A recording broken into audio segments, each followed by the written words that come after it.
Hi, I'm Shalini. I use she, her pronouns. I'm wearing a white and red printed um, Indian shirt, and I have a rice paper screen and a plant behind me. I'm Indian American, and I have about shoulder length black hair.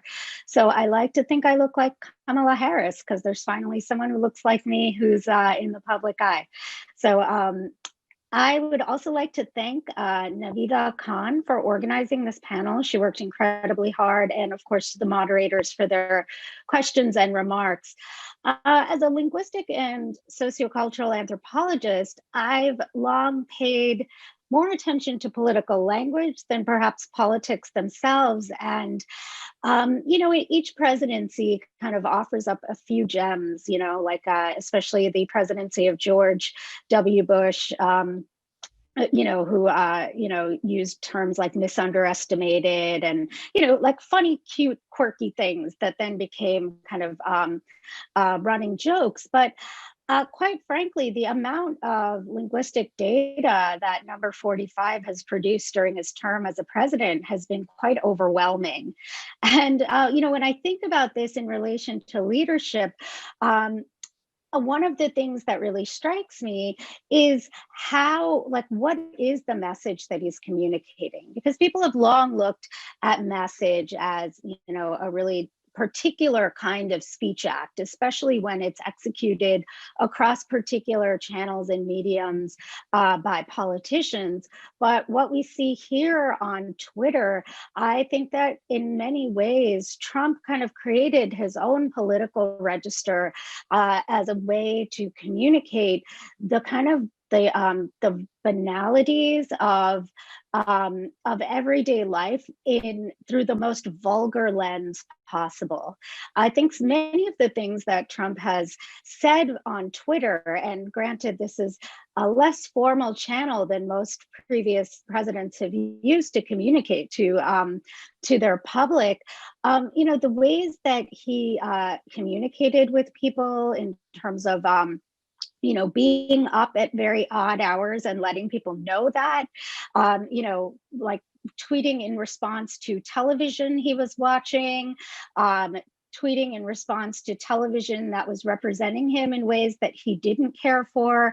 And then, of course, his kind of the infamous ways in which he just created descriptions of other people that lacked a very basic level of humanity. So I think that, once the dust has settled on his presidency and someone wants to go through that Twitter archive, which it isn't going to be me, because that is not the kind of, I can't relive all that I've watched, but, I think that we'll really see a new modality of how misinformation and fear mongering and lying has taken a whole new form through this sort of from the people to the people mode of communication.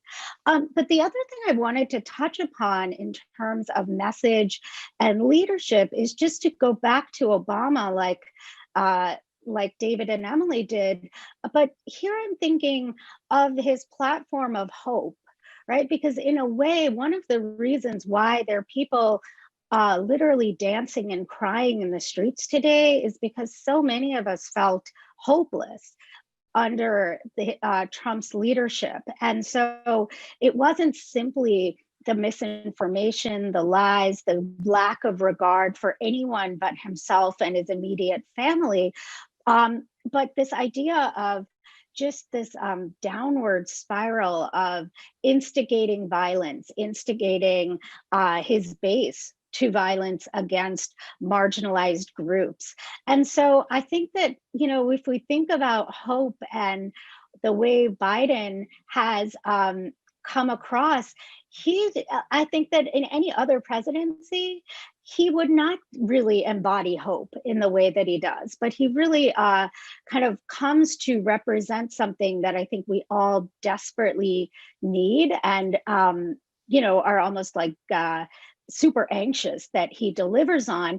But even if he doesn't do that, even if he doesn't provide some actual palpable change agenda, he's still going to be someone who he's not, inciting people toward domestic terrorism. So I think about one of the favorite messages I got in my Twitter feed that was like an ad made for me was settle for Biden, right? I mean, no one had very high hopes, but it's like he's obviously way better than what we have now. And so I settled for Biden and I'm thrilled about it, but I'm actually really genuinely excited about Kamala Harris and thinking about finally there's a woman who's going to be in this level of politics, and a woman of color at that. And I'll stop there because I have some other comments I want to make about her positionality as an Asian American and Black American woman, but I'll save that for further rounds of questioning. Thank you, Shalini. Brandon, do you want to close this off? Sure. So again, I'm Brandon Terry. I'm a Black male. I'm patriotically wearing my red, white, and blue striped shirt. And I'm sitting here in front of a wall of books, which includes my To Shape a New World over the shoulder. So the question of leadership that I've been thinking a lot about in our moment is like, what kinds of characteristics and commitments are capable of turning people away from cynicism and nihilism? And what practices of leadership can galvanize the imagination and rebuild hope in the possibility of collective striving? So I think the Trump phenomenon is inseparable from nihilism and cynicism.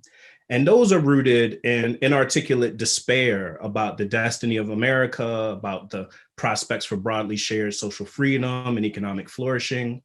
And one thing I think is underappreciated about the allure of Make America Great Again is that it thrives off of the disappointments generated by an attachment to what seems like the eclipse or collapse of the iconography of mid-20th century US power. So indisputable military victories, grand infrastructural projects like the Hoover Dam, social mobility, and globally admired cultural influence. And that this imaginary is largely mythic is of little consequence. The attachment to it is what matters, and it means that it lives on as the ruins of our present, haunting our own moment of economic inequality and government breakdown, endless and unwinnable war, the coarsening of popular culture, and the opportunity hoarding politics of nativism, sexism, and racial resentment. And crucially, this sense of corrosion and decline is tied up with a suspicion that for whatever reason, the ostensibly egalitarian movements of the later 20th century, like feminism, multiculturalism, Black power, queer liberation, have all coincided with a decline in the ability of America to collectively produce the supposed goods of the American century. And ideological entrepreneurs and schools, media, and politics have become really quite adept at turning this story of correlation into one of them. So even where the story acknowledges some of the competing left hypotheses about neoliberalism, so like Trumpism's attack on NAFTA, for instance, it still tends to fold these within a more fundamental story about the innervation of American spirit, a spirit consonant, of course, with the aims of Trump's followers. And this innervation is done at the hands of liberal cosmopolitans, leftist moralists, and untrustworthy members of racial and other minority groups.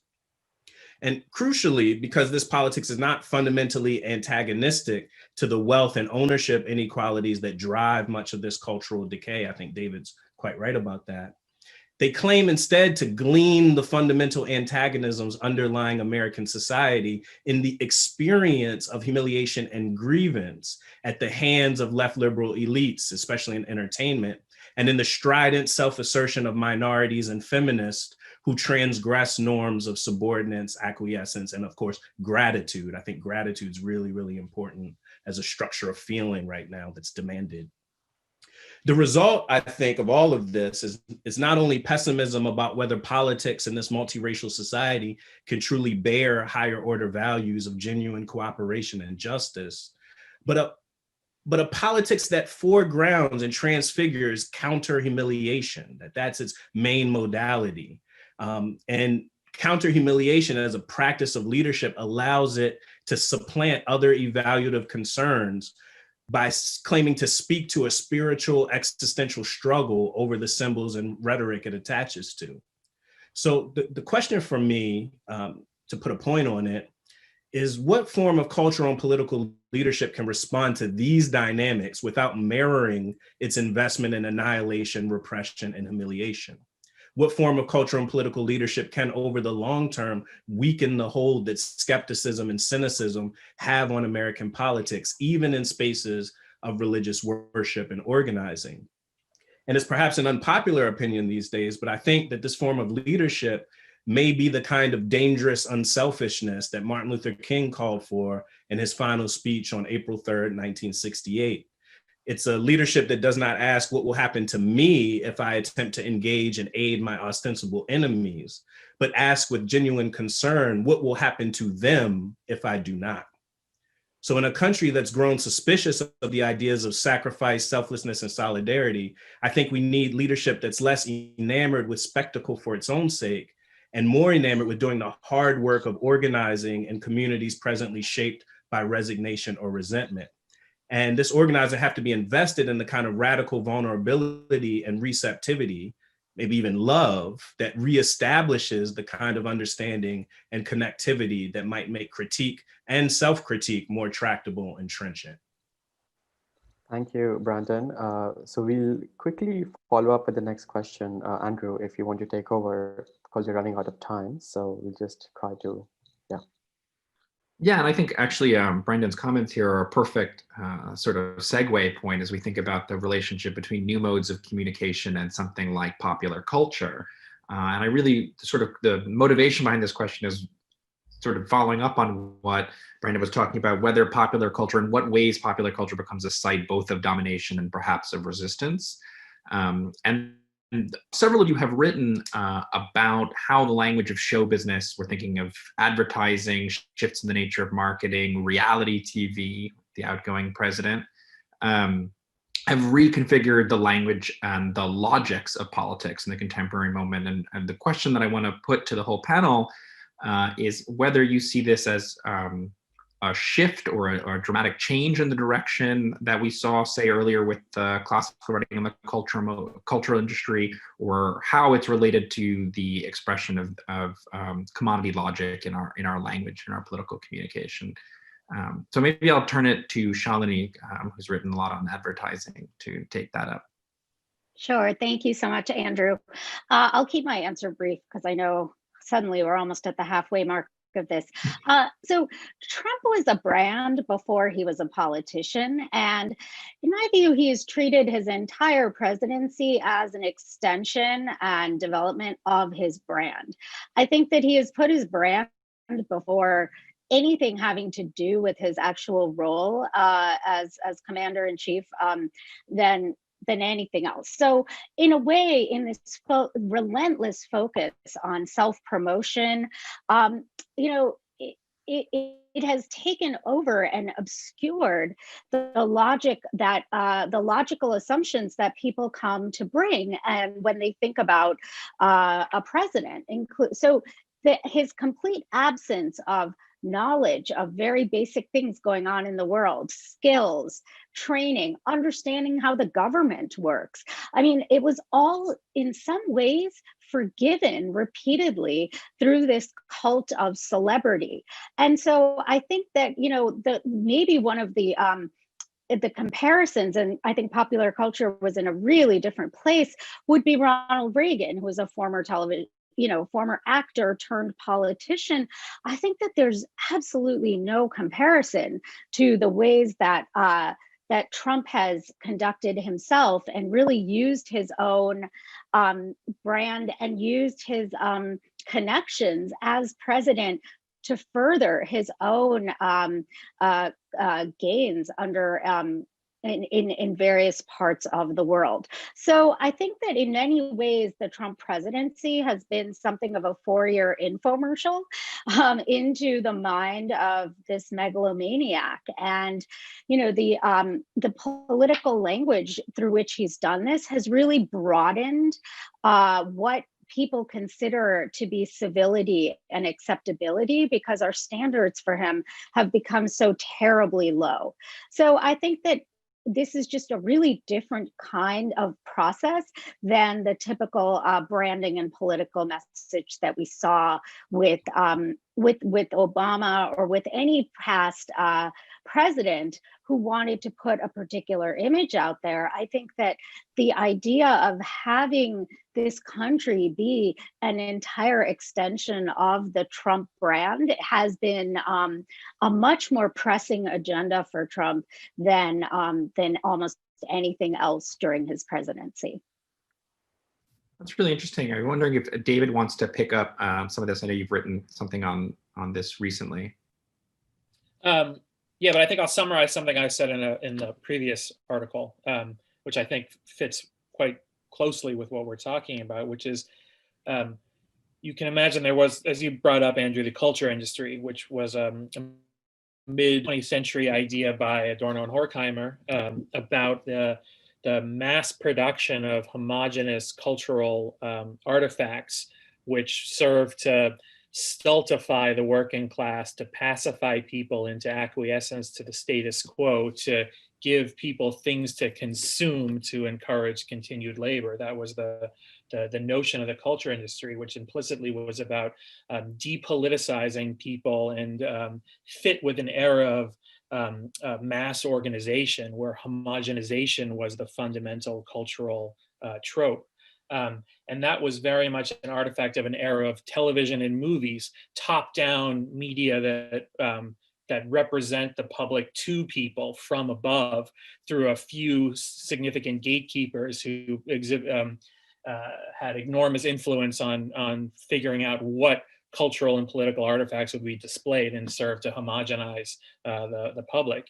And now we live in an age where the fundamental mode of mass media is the internet. And while of course it's true that Fox News in particular has an overweening influence, it's still fundamentally significant that the mass media is now much more a bottom-up phenomenon where there are participatory inputs available to everybody in a way. Of course, few have much of a microphone, but the way in which the conversation is transformed by bottom-up participation is, I think, fundamental. And part of what that leads to is a vast overabundance of cultural commodities. Instead of a few options produced by a couple movie theaters, you now have this unending array of cultural products. They are commodities, but they're no longer subject to the same logic of scarcity that they once were. The scarcity now lies in attention. There's only so much I can pay attention to. So the economy is fundamentally an attention economy. And what that means is the selective pressures of capitalism that make themselves felt in culture is one where what's selected for is the emotionally charged, is the vitriolic, is the direction of antipathy towards an antagonist. These are what get attention. And in the new, not culture industry, but culture market, those are the products that are selected for when people only have so much attention.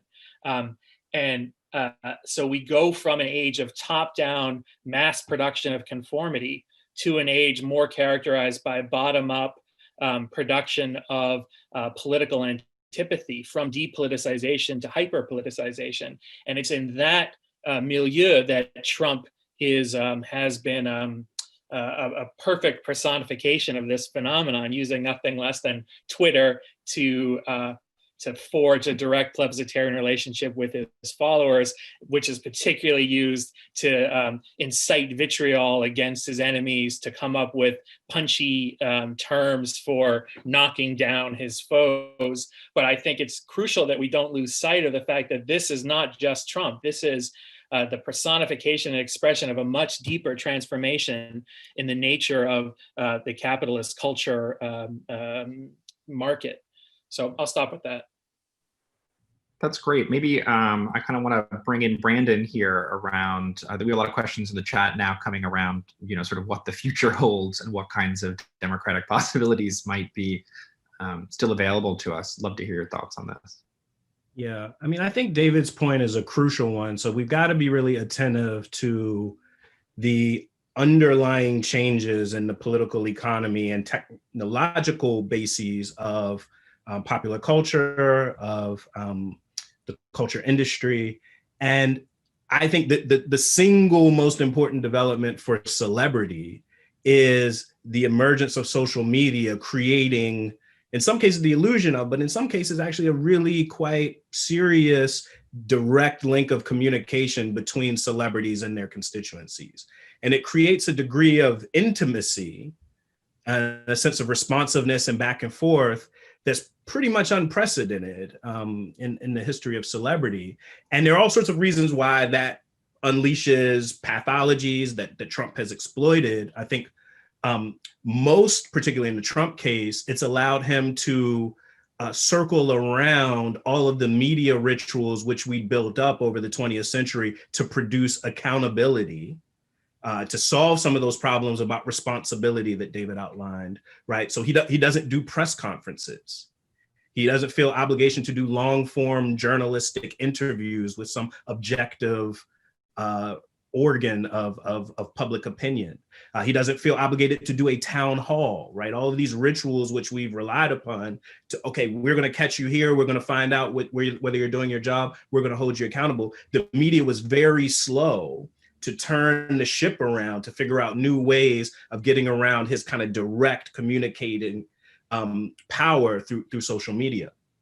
But on the other hand, it's really remarkable, and I speak here primarily about African-American politics, what direct communication from celebrities has been able to produce. So let me just take one example from the summer, and basically the past 5 years, which is the explosion of Black athletes participating in politics, right? So for the last 100 years, Black athletes have basically been interpreted and mediated for a largely white consumer public through probably the most racist wing of the American media, maybe excepting the foreign affairs wing, right? Sports writers have been historically so atrociously racist and so vicious to any Black athlete that shows any degree of oppositional politics, sense of self-respect and not wanting to perform certain rituals that are humiliating. And social media has just totally exploded that. It allows those athletes to speak directly to their public. It allows that public to show support for those athletes. And it allows them to demonstrate a power of capital and consumption that allows them to resist other market pressures. So even though it's in a kind of capitalist economy, it does allow for certain sites of resistance. And I think we see from Kaepernick to LeBron James this summer, to the women in the WNBA protesting their own team owner, Kelly Loeffler in Georgia. We're just seeing a remarkable array of African-American celebrities, other celebrities, using that power of direct communication to both resist the scripts and stigmas that are used to silence them. Think about Laura Ingraham saying, "Shut up and dribble." But also to amplify the voices of other protest leaders. And I think that's another novel thing that's happened and hasn't really happened before, except since the Black Power movement.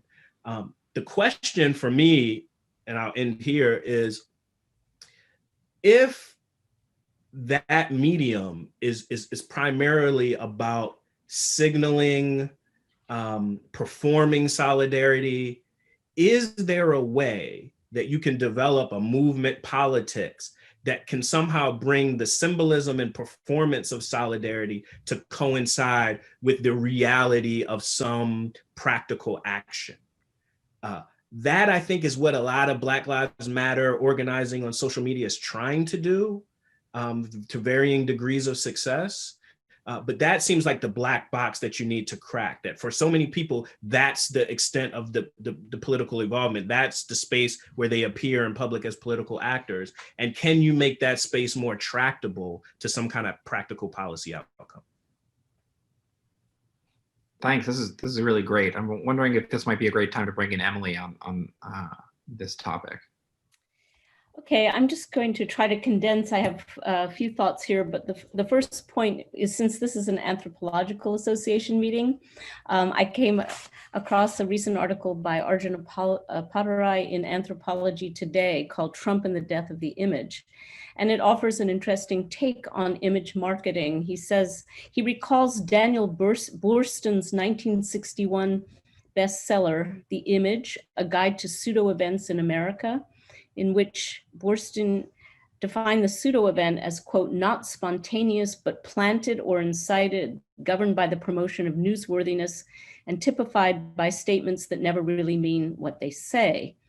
And we could say that what's interesting here is that Trump has blown up this. This is part of Apadarai's argument that really that Trump marshals, and it's a kind of counter argument or counterintuitive argument, he marshals indifference to self-image.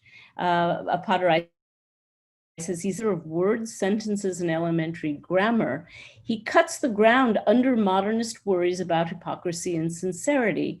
Fakeness has acquired a social ontology of its own, a parallel universe of ersatz facticity. So on the one hand, you could say that his success at image busting, it makes him the quintessential anti-establishment politician, where before there was airbrushing, now there's a Twitter feed that runs off at the mouth. It can't spell, it dispenses with grammar, and it's taken as real talk. So that's one point. And we can come back at the end, but I think it's actually triggered a whole new reinvestment of the norm and of political normativity. And that's part of what's going on in this election. The other thing, and I'll just very briefly on this, I thought about it a lot, is, it has already been alluded to, is the transfer of Celebrity Apprentice game show technique as the transformation of it into a political technology. So what do I mean by that? The firing. If I were to boil this down to one ritual, it's the firing. Remember his firing of Rex Tillerson. It was all about a kind of castration. And The Guardian says, Tillerson denies castration and says diplomacy goes on till the first bomb drops. The Republican Senator Rob Corker had used the word gelded, prompting Tillerson to respond, I checked, I'm fully intact. So this whole question of, but then of course he's fired, and it turns out he's fired on, while he's sitting on the toilet. This is an old thing. We go back to the Dreyfus affair, right? The ritual of degradation, it was called la dégradation. It was a ritual of breaking the soldier's sword in the military court before hundreds and thousands of, it's actually thousands of spectators. And I went back, since I'm kind of in this mode of the 60s and the post-McCarthy kind of, it's interesting. I came across an article by the sociologist Harold Garfinkel, writing in the immediate aftermath of McCarthyism, and he coins the expression status degradation ceremony in his essay called Conditions of Successful Degradation Ceremonies, 56. And what he draws out, and I'll start to close here, is this obscure link between norm and status, with status specifically degrading as distinguished as the mechanism that shifts the enemy into position through a change in identity. So in other words, they become animalized, they become dehumanized. That's very crucial. It's a mobilization of affect. And Garfinkel compares degrading to the body's elimination of a foreign body, as when we cough, blow, gag, vomit, or spit. And what makes the ceremony successful is when, and this is when the target of the abuse participates in the ritual of embodied expulsion and social extinction, acting out its own autoimmunity. In the words of one of Garfinkel's interviewees who he's talking to, he says, I could have sunk through the floor. I wanted to run away and hide. I wanted the earth to open up and swallow me.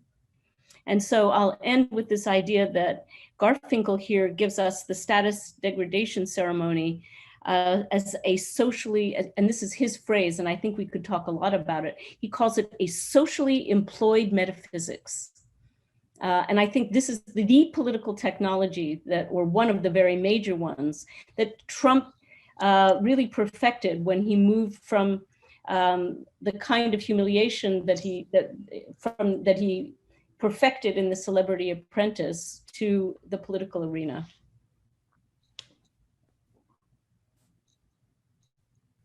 And we could say more about the firing within a larger lexicon of kill talk and dog whispers, all of that. Yeah, I think this is, I mean, you saw some of it even yesterday when Steve Bannon got banned from Twitter for suggesting that Dr. Fauci and Christopher Wray should be beheaded and their heads should be put on spikes at the edge of the White House. So you see the grotesqueness of, or the changing grotesqueness of the status degradation ceremony, even in the most sort of casual kinds of suggestions that are floating around. But I mean, I can't believe it's 4:30. But you know, so we still have one more question, and we would really like for you to, you know, sort of respond to this.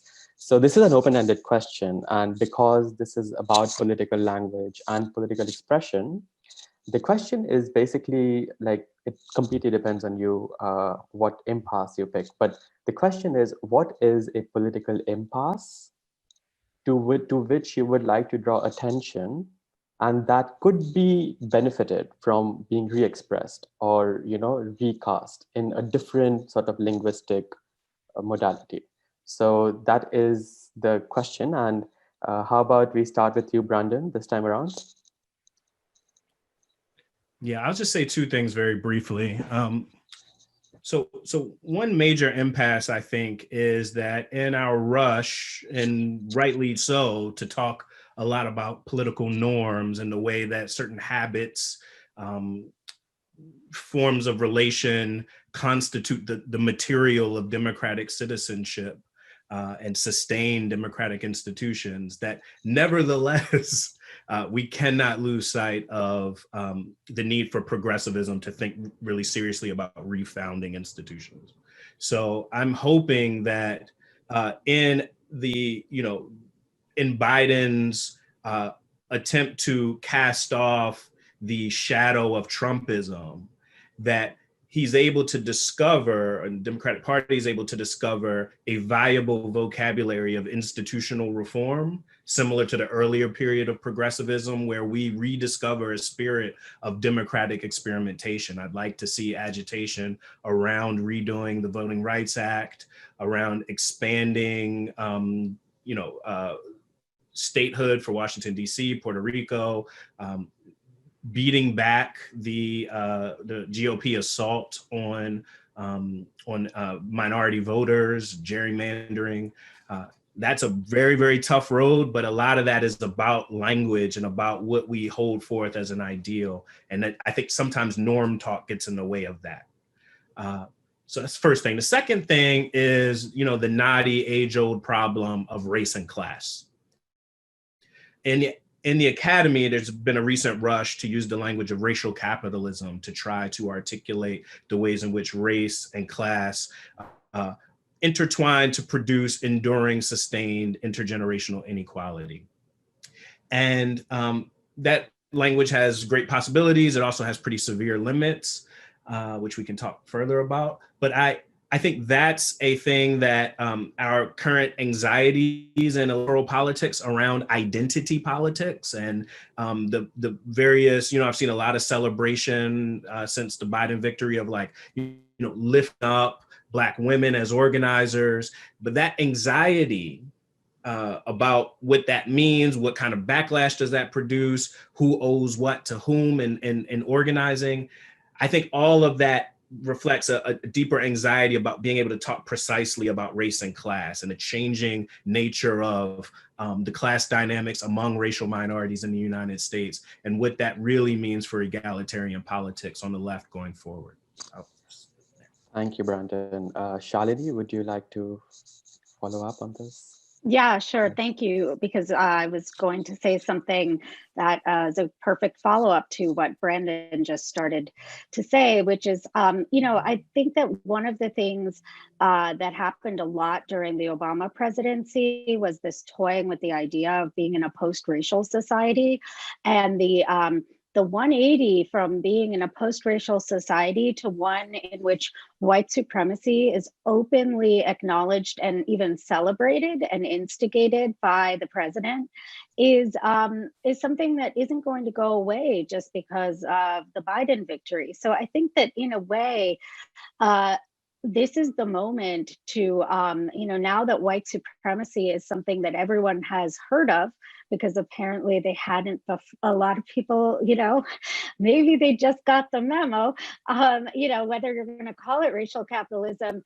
or not. I think that this is really foundationally about different kinds of anti-Blackness and xenophobia that, having a Black vice president, this is kind of a perfect moment to kind of get into some of that. And while we're doing that, really rethink public participation. Again, I think I'm echoing a little bit of what Brandon said, but this idea of the Habermasian public sphere that's been so widely critiqued remains so ingrained in our imagination of participation. So I think to really widen that in ways that allow for other voices that, and thinking about how that could actually be a space of mobilization. We're seeing a little bit more of that with the kinds of non-leader focused assembling social movements like Black Lives Matter, like Occupy. And then I would say relatedly, this is a great moment to abolish the prison industrial complex, because I think that the kind of, now that policing is on the table so readily, like I think we have to look at incarceration and its ties to maintaining Black servitude in a different form, quite centrally in terms of why white supremacy continues to be such an easy system to remain in place. So I'll leave it there. Emily, would you like to sort of Sure. make a comment? So I'll just echo that I agree that, it's the challenge, the impasse in some ways to conjugate the demands of the racial justice movement or movements and the call for structural change from the ground up with the need to stay focused on the small p political game, to not retreat from institutional politics, despite its flawed, corrupt, broken mechanisms of representative government. So there's a politics of reparation that has to, I think, extend into working within a certain, and holding your nose and getting into a more traditional form of institutional politics, and including our own work within the university. And I've thought a lot about, especially coming out of the Occupy moment, of micropolitics, which popularized intervention, micropolitical intervention as a progressive form that used things like the jam, the hack, the implant, the glitch or sabotage of some kind. And there was a lot of romanticism around this. Well, guess what? The alt-right came along and really effectively appropriated and detoured a lot of those techniques. And so instead of Yes Men or Anonymous in its good days or the Invisible Committee, we've got these very frightening modalities of election interference, disinformation, alternative facts, in tandem with the kind of old school McConnell legislative obstruction and a DOJ hack in the form of Bill Barr. So I feel like we mustn't. On the one hand, there's the challenge of the politics of refusal, of Black refusal, of disobedience that may be taking over from the romanticism of the jam or the hack. But I do feel like there is a tendency, especially in the kind of left scene that I live in, to retreat from politics as a kind of too degraded a form to engage with. And I think one thing we've seen from kind of grassroots, especially among on the score of the mobilization of African American voters, something astonishing happening, and we should not diminish the importance of that institutional work. Thank you, Emily. David, do you want to close out? Sure, it's my honor. I think that there is, on my reading, one absolutely fundamental impasse that is structuring so much of what we see in contemporary life.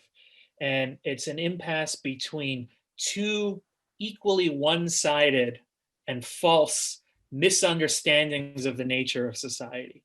On the one hand, you have the so-called there is no alternative view, that there are certain features, objective structures of our lives, our social existence, that cannot be otherwise, that are that escape the possibility of subjective human agency transforming them, that the economy has to be the way it is. There's no possibility of another change, so that all that's possible are tinkerings at the margin. There was a notorious speech Biden gave where he promised his supporters, nothing will change if I am elected.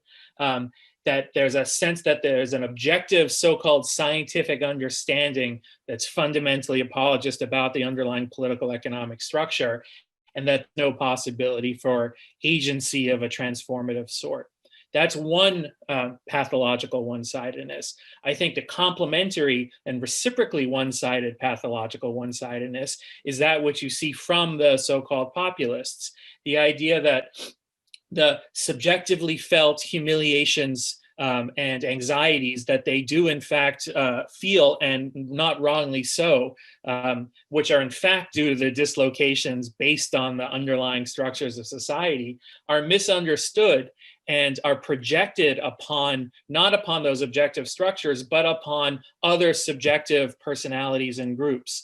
That it's the faults for their suffering are the elites, a class of people who have personally humiliated them, or outsiders. It's the illegal immigration that's taking away jobs. It's the immigrant who is to be blamed and who becomes the necessary foe, the destruction of which would somehow solve these underlying problems. Or now racial minorities, which has always been the fundamental underlying script, is anti-Blackness, but now it's, with the Black Lives Matter protests, has taken the form of Blacks threatening social order itself, that it's African Americans who are the cause of social dislocation. So they misunderstand things in the opposite direction. Everything is about subjective agency. Every effect has a person or a group who's the responsible cause, who through their misdeeds has caused this problem.